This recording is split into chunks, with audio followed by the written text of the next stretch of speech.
Es tiempo de aprender principios eternos de la palabra de Dios. En Tiempo con Dios, el pastor Óscar Mauricio Caicedo. Cordial saludo para todos en esta mañana.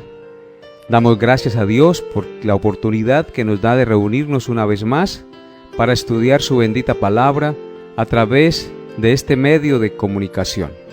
Vamos a orar para que el estudio de la palabra sea de gran bendición para nuestras vidas en este día. Amado Señor y Padre nuestro, una vez más te damos gracias por este día hermoso que nos regalas y por la oportunidad que nos permites tener de reunirnos a través de este medio de comunicación para estudiar tu palabra. Te ruego, Padre Santo, que bendigas a todos los oyentes que en esta mañana, con un corazón sincero y dispuesto, están escuchando este programa para que tu dulce amor y tu dulce paz inunden sus mentes y sus corazones, y el conocimiento de tu Evangelio produzca fruto en sus vidas para gloria y honra de tu santo nombre. Guíame por tu Santo Espíritu y permite que lo que yo enseñe y diga sea para beneficio y crecimiento espiritual de sus vidas. Te lo pido en el nombre de nuestro Señor y Salvador Jesucristo. Amén. Continuamos con el estudio de la carta del apóstol Pablo a los Gálatas. Después de haber estudiado la lista de las obras de la carne que Pablo menciona en Gálatas 5, versículos 19 al 21, ahora procederemos a estudiar la lista de las características del fruto del Espíritu Santo que se encuentran en Gálatas capítulo 5, versículos 22 y 23. Leamos estos dos versículos en los cuales vamos a empezar a meditar desde el día de hoy. Dice así la palabra de Dios en Gálatas capítulo 5, versículos 22 al 23. Mas el fruto del Espíritu es amor, gozo, paz, paciencia, benignidad, bondad, fe, mansedumbre, templanza. Contra tales cosas no hay ley. Esta es la lista de las características del fruto del Espíritu Santo. Quiero que notemos tres cosas muy importantes de este pasaje antes de empezar nuestro estudio de cada una de las características del fruto del Espíritu Santo. Notemos en primer lugar que Pablo dice, mas el fruto del Espíritu. Esto nos indica que estas características no son el fruto del hombre, sino del Espíritu Santo que mora en el creyente. En segundo lugar, quiero que notemos que la palabra fruto está en singular. Dice, mas el fruto del Espíritu. Es una palabra que está escrita en singular, lo que indica que la manifestación del fruto del Espíritu Santo es una integralidad. Es decir, si se da una manifestación del fruto del Espíritu en nuestra vida, se dan todas en alguna manera, en mayor o menor grado, en el creyente, porque estas características forman parte integral del carácter del verdadero cristiano. En tercer lugar, podemos ver en este pasaje que son 9 las características del fruto del Espíritu Santo: amor, paz, gozo, paciencia, benignidad, bondad, fe, mansedumbre y templanza. Después de haber considerado estas tres cosas, vamos a empezar nuestro estudio diciendo que estas 9 características del fruto del Espíritu Santo se pueden dividir en 3 grupos. Las primeras 3 características, amor, gozo y paz, tienen que ver con el cristiano en su relación con Dios. Las 3 siguientes características, paciencia, benignidad y bondad tienen que ver con el cristiano en su relación con su prójimo. Y las últimas tres características, fe, mansedumbre y templanza, tienen que ver con el cristiano en su relación con sí mismo. De manera pues, entonces, que estas 9 características del fruto del Espíritu Santo en la vida del creyente tienen que ver con el cristiano en su relación con Dios, tienen que ver con el cristiano en su relación con su prójimo y tienen que ver con el cristiano en su relación con sí mismo. Amables oyentes, si queremos que el fruto del Espíritu Santo se desarrolle en nuestra vida, necesariamente tenemos que unir nuestra vida a Cristo, para que estas características del fruto del Espíritu Santo se den en nosotros. Si no estamos unidos a Cristo, es imposible manifestar estas características del fruto del Santo Espíritu en nuestra vida. En el Evangelio de Juan, capítulo 15, podemos encontrar un pasaje que nos revela y afirma esta verdad que les estoy diciendo. Dice en San Juan, capítulo 15, versículos 4 y 5: Permaneced en mí y yo en vosotros. Como el pámpano no puede llevar fruto por sí mismo si no permanece en la vid, así tampoco vosotros si no permanecéis en mí. Claramente nos dice el texto que si no estamos unidos a Cristo, que si no estamos ligados al Señor que nos rescató y nos lavó y nos perdonó de nuestros pecados, no podemos producir fruto. El texto dice claramente que así como el pámpano o la rama no puede llevar fruto o producir fruto por sí mismo si no permanece unido al tronco de la vid, así tampoco vosotros si no permanecéis en mí. Lo que indica que no podemos producir el fruto del Espíritu Santo si no estamos unidos a nuestro Señor Jesucristo. Ahora bien, ¿cómo hacemos para unirnos a Cristo? En Efesios, capítulo 1, versículos 13 y 14, está la respuesta a esta importantísima pregunta, amables oyentes. Dice en Efesios, capítulo 1, versículos 13 al 14, lo siguiente: En él también vosotros, habiendo oído la palabra de verdad, el evangelio de vuestra salvación, y habiendo creído en él, fuisteis sellados con el Espíritu Santo de la promesa, que es las arras de nuestra herencia, hasta la redención de la posesión adquirida para alabanza de su gloria. Entonces podemos ver en este pasaje que para unirnos a Cristo lo hacemos a través del escuchar el Evangelio.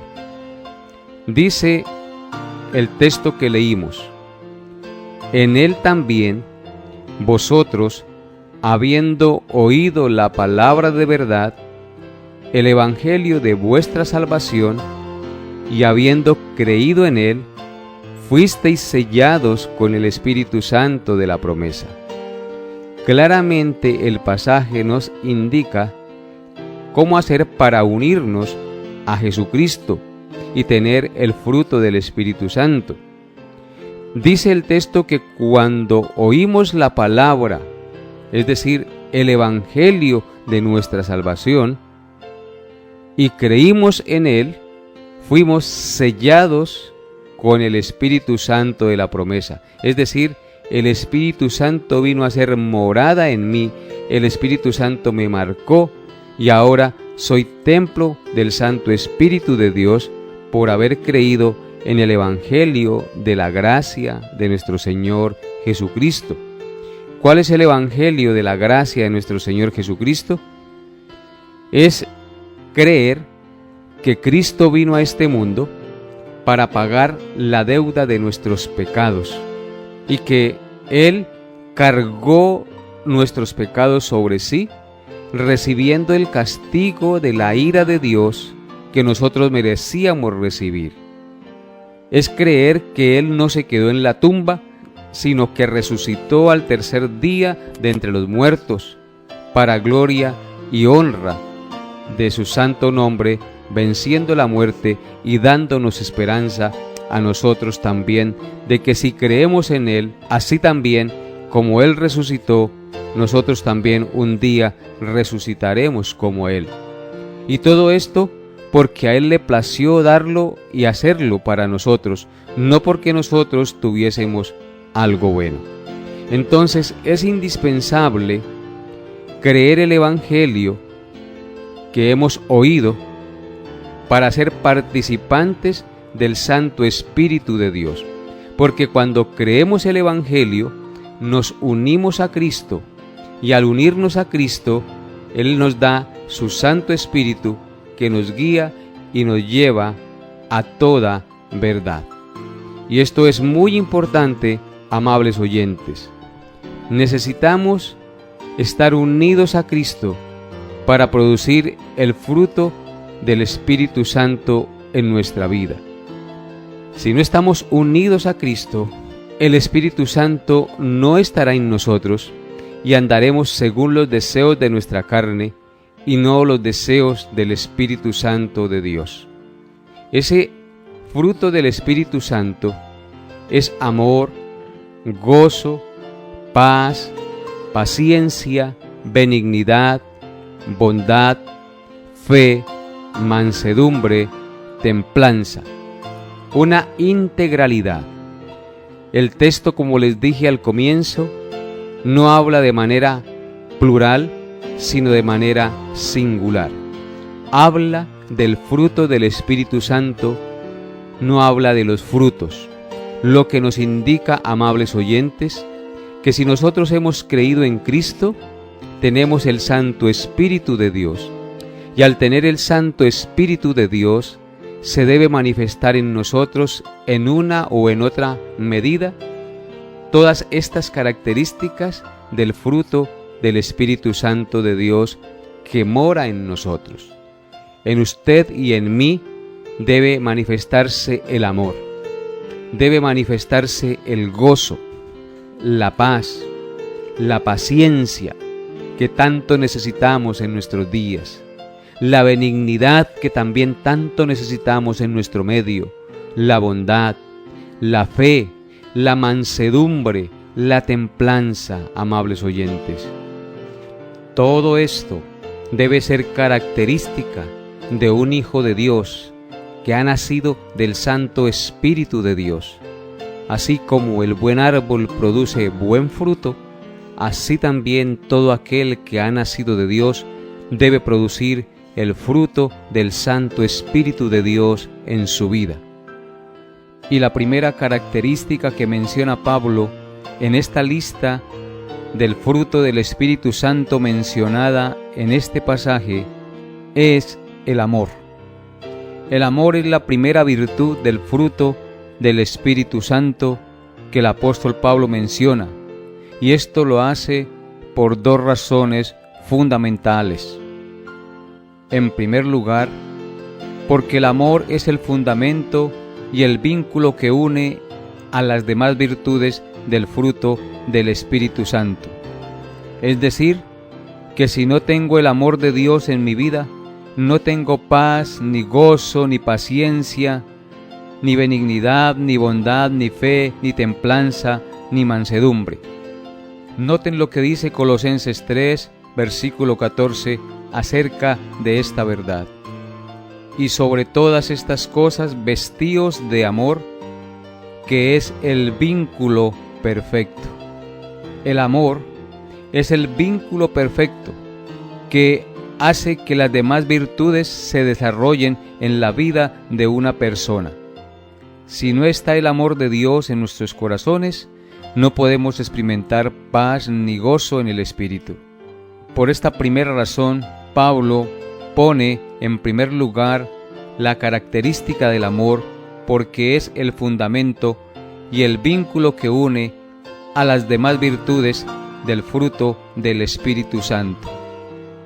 Y en segundo lugar, Pablo pone la característica del amor, porque sin el amor del Espíritu Santo en nosotros, las cosas que hagamos, por más buenas que sean, no sirven para nada. En 1 Corintios tenemos un pasaje que nos habla duramente acerca de esta verdad. Dice 1 Corintios capítulo 13, versículos 1 al 3. Si yo hablase lenguas humanas y angélicas y no tengo amor, vengo a ser como metal que resuena o címbalo que retiñe. O si tuviese profecía y entendiese todos los misterios y toda ciencia, y si tuviese toda la fe, de tal manera que trasladase los montes, y no tengo amor, nada soy. Y si repartiere todos mis bienes para dar de comer a los pobres, y si entregase mi cuerpo para ser quemado, y no tengo amor, de nada me sirve. Este pasaje es tremendamente confrontador a cada uno de nosotros, porque nos habla del verdadero amor y de lo que no es amor, y de aquellas cosas que aún yo teniéndolas, si no tengo amor, de nada me sirven. Por ejemplo, en el verso 1 de este pasaje que acabamos de leer dice: si yo hablase lenguas humanas y angélicas y no tengo amor, vengo a ser como metal que resuena o címbalo que retiñe. Esto quiere decir que aunque usted sepa 10 idiomas, que aunque usted tenga el lenguaje de los ángeles, si no tiene amor, viene a ser solo ruido y nada más que ruido. Vengo a ser como el metal que resuena o címbalo que retiñe. Y dice el verso 2: y si tuviese profecía y entendiese todos los misterios y toda ciencia, y si tuviese toda la fe, de tal manera que trasladase los montes, y no tengo amor, de nada le sirve. Lo que implica entonces que el hablar en lenguas humanas o angélicas, y si usted discierne las cosas de Dios y tiene fe aún haciendo milagros y no tiene el amor de Dios, de nada le sirve. En otras palabras, entonces, su fe y su conocimiento no le sirven de nada para su salvación si no está con el vínculo del amor que es el Señor Jesucristo. Y el verso 3 dice: y si repartiese todos mis bienes para dar de comer a los pobres, y si entregase mi cuerpo para ser quemado, y no tengo amor, de nada me sirve. Usted puede repartir todos sus bienes, entregarlo a los pobres, a los necesitados, pero si su motivación no es la correcta, es decir, si no tienes el amor de Dios para hacer estas cosas, de nada le sirve. Eso no le salvará en el día del juicio. El término amor, usado por el apóstol Pablo, indica que como creyentes y portadores del Espíritu Santo debemos amar al prójimo en la manera que Dios amó a los hombres. Esto indica que como creyentes portadores del Espíritu Santo debemos amar al prójimo en la manera en que Dios amó a los hombres. Por ejemplo, en Juan 3:16 dice: porque de tal manera amó Dios al mundo, que ha dado a su Hijo unigénito, para que todo aquel que en Él cree no se pierda, mas tenga vida eterna. Claramente ahí se nos muestra cuál fue el amor de Dios en favor de su pueblo. Dice que Él nos amó de tal manera que ha dado a su Hijo unigénito. El amor está dispuesto a dar. Dios estuvo dispuesto a dar a su Hijo. el Hijo estuvo dispuesto a morir en la cruz. Todo por amor a sus escogidos. Todo porque quería salvarnos de la condenación eterna. Por eso el amor es la base y el vínculo fundamental en la vida de un verdadero creyente. Como creyentes portadores del Espíritu Santo, debemos amar al prójimo en la manera que Dios amó a los hombres. Estar dispuestos a sacrificar lo más preciado de nuestra vida por ayudar al que tiene necesidad, mayormente a los de la familia de la fe. Por eso dice, de tal manera amó Dios al mundo que ha dado a su Hijo unigénito. El amor implica dar, pero implica dar de lo más preciado que nosotros tenemos, porque Dios estuvo dispuesto a dar a su propio Hijo para librarnos de la condenación. Y en Juan 13:34 dice, un mandamiento nuevo os doy, que os améis unos a otros como yo os he amado, que también os améis unos a otros. Claramente tenemos aquí en este pasaje un nuevo mandamiento, que nos amemos unos a otros como Él nos ha amado. Y eso es lo que Él quiere con nosotros, que amemos a nuestro prójimo como Él nos ha amado. Dura tarea, muy difícil amar a nuestro prójimo de la manera que Cristo nos ha amado. Sin embargo, es el nuevo mandamiento que recibimos de nuestro glorioso Salvador y debemos estar dispuestos a obedecerlo. Y en Primera de Juan, capítulo 4, versículos 7 al 11 dice, amados, amémonos unos a otros porque el amor es de Dios. Todo aquel que ama es nacido de Dios y conoce a Dios. El que no ama no ha conocido a Dios porque Dios es amor. En esto se mostró el amor de Dios para con nosotros, en que Dios envió a su Hijo unigénito al mundo para que vivamos por Él. En esto consiste el amor, no en que nosotros hayamos amado a Dios, sino en que Él nos amó a nosotros y envió a su Hijo en propiciación por nuestros pecados. El verso 11 de este pasaje termina diciendo, amados, si Dios nos ha amado así, debemos también nosotros amarnos unos a otros. El Señor espera que nos amemos unos a otros como Él nos ha amado, porque Él mismo ha puesto su amor en nosotros para que con su amor aprendamos a amar a los demás. Y ese es el mandato que Dios nos da. El amor también implica no solamente el amor entre los hermanos, sino también el amor hacia nuestros enemigos. En Mateo 5, versículos 43 al 48, el Señor Jesucristo dijo, oísteis que fue dicho, amarás a tu prójimo y aborrecerás a tu enemigo. Pero yo os digo, amad a vuestros enemigos, bendecid a los que os maldicen, y haced bien a los que os aborrecen, y orad por los que os ultrajan y os persiguen, para que seáis hijos de vuestro Padre que está en los cielos, que hace salir el sol sobre malos y buenos, y que hace llover sobre justos e injustos. Entonces aquí tenemos claramente un mandato del Señor a amar a nuestros enemigos de la manera que Él los amó, a orar por ellos y hacerles el bien, y no pagar mal con mal. Ese es el mandato de nuestro Dios. Y todo verdadero hijo de Dios que tiene el Santo Espíritu, pues debe manifestar en su vida la característica o el fruto del Espíritu Santo, que es el amor. Amables oyentes, espero que estas exhortaciones de la palabra de Dios sean de bendición para su vida. Espero que el Señor le hable a su corazón y le permita entender que si tú has creído en Cristo, debes manifestar el fruto del Espíritu Santo, empezando por el amor que hemos recibido de Cristo, el amarnos los unos a los otros y el bendecirnos los unos a los otros en amor, tal como Dios nos ha amado en su Hijo Jesucristo. Perdónense si tienen algo contra otro y ámense, porque el amor es de Dios, porque Dios es amor.